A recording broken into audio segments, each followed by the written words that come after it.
Olá! Hoje a gente vai mergulhar fundo na engenharia por trás de um sistema que foi projetado para ter o melhor de dois mundos. Vamos entender em detalhes a estrutura e a arquitetura de dados da Caspa.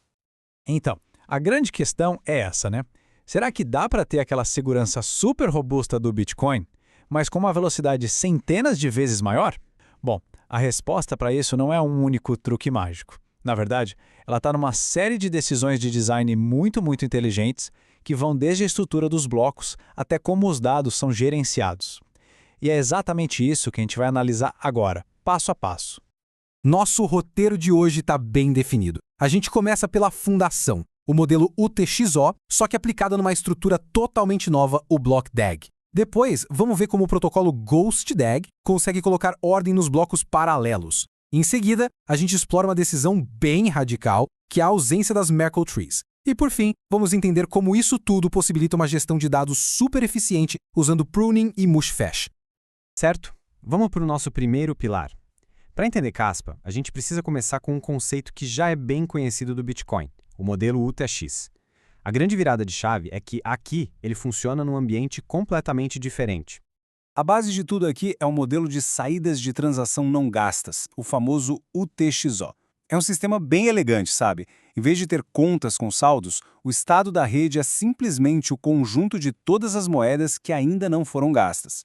Então, toda transação consome alguns UTXOs antigos e cria novos.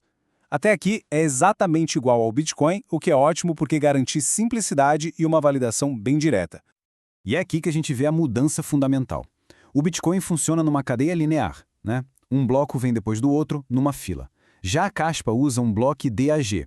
Nele, um bloco novo pode se conectar a vários pais ao mesmo tempo. E qual a consequência disso na prática? Simples. Blocos que são criados mais ou menos juntos não competem entre si para ver quem entra na cadeia. Eles não viram órfãos, eles simplesmente coexistem. E é isso que permite que a rede produza e confirme blocos numa velocidade muito maior. Essa é a base do seu altíssimo desempenho. Bom, essa ideia de blocos paralelos coexistindo nos leva direto ao próximo desafio.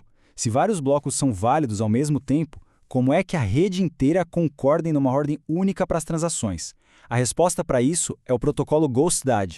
E essa é a pergunta de $1 milhão.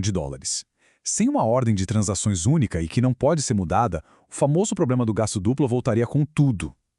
O Ghost DAG foi criado justamente para impor essa ordem de forma determinística, ou seja, sem ambiguidades, mesmo nesse ambiente que parece caótico, de um DAG super rápido. Para a gente entender o Ghost DAG, vamos pegar dois conceitos principais. Primeiro, o Selected Parent.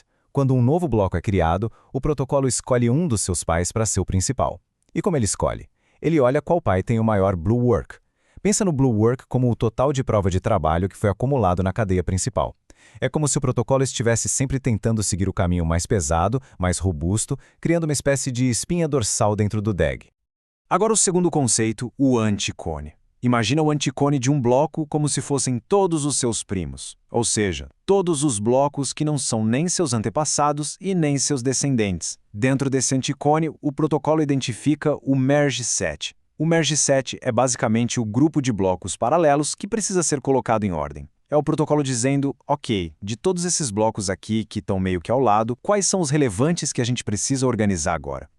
Beleza, vamos juntar as peças para ver como isso funciona na prática. Imagina só, um novo bloco, o bloco X, é criado, e ele aponta para dois pais, B1 e B2. O protocolo, então, olha o Blue Work de cada um e elege o B1 como o Selected Parent. O bloco B2, que era um primo do B1, é identificado e colocado no Merge Set para ser ordenado.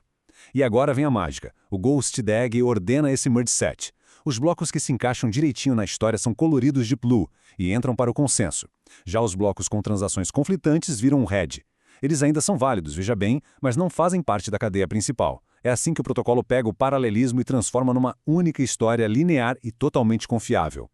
E essa forma de organizar os blocos é o que permite uma das decisões de design mais radicais da Caspa, que é simplesmente abandonar as árvores de Merkle.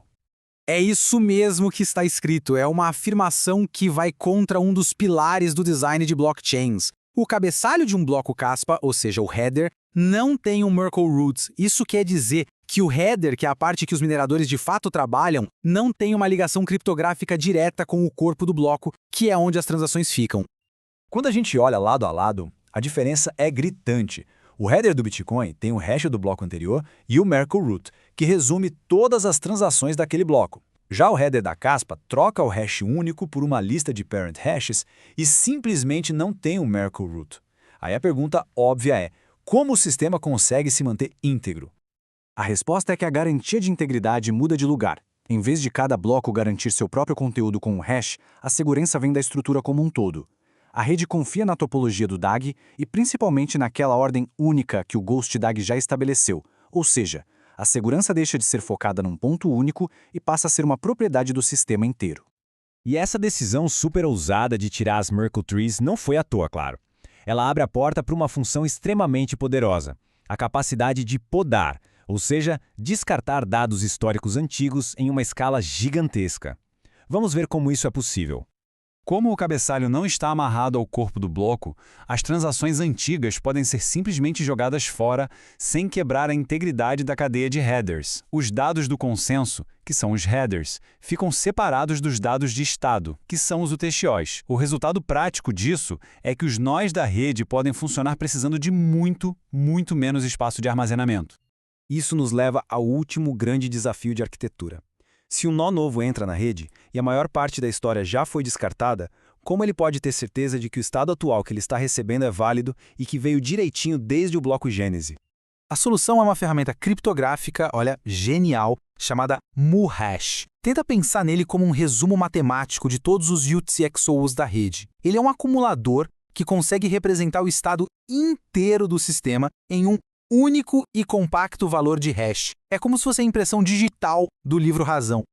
A mecânica por trás dele é fascinante. Para adicionar um novo UTXO, o valor do acumulador é multiplicado pelo hash desse UTXO. Para remover um UTXO que foi gasto, ele faz a operação inversa, que na prática é como uma divisão. E o brilhante disso tudo é que, por causa da matemática por trás, a ordem em que essas operações são feitas não importa. O valor final do MuHash vai ser sempre o mesmo, representando de forma única exatamente o conjunto de UTXOs que existem naquele momento. E é esse valor do MuHash que se torna a peça central do que chamamos de Proof of Genesis. Um nó novo não precisa baixar o histórico inteiro da blockchain. Ele pode simplesmente receber o estado atual, verificar a impressão digital dele com o MuHash e ter a prova matemática de que aquele estado é válido e veio direitinho desde o bloco original. Então, para a gente resumir, o que a gente tem é uma sequência de ideias brilhantes e lógicas. O Block DAG permite blocos paralelos para ter alta velocidade. O Ghost DAG coloca eles em ordem. A ausência de Merkle Trees, que só é possível por causa do Ghost DAG, separa os headers das transações. E essa separação permite um pruning super agressivo, que por sua vez é garantido pelo MuHash. Cada peça se encaixa perfeitamente para criar o sistema completo. E tudo isso nos deixa com uma reflexão final. A arquitetura da Caspa separa de uma forma bem radical a camada de consenso, que é a ordem dos blocos, da camada de estado, que são os saldos atuais. Será que essa abordagem, essa separação, pode ser a chave para finalmente resolver o famoso trilema da blockchain, alcançando segurança, escalabilidade e descentralização, tudo ao mesmo tempo? É uma pergunta fundamental para o futuro dessa tecnologia.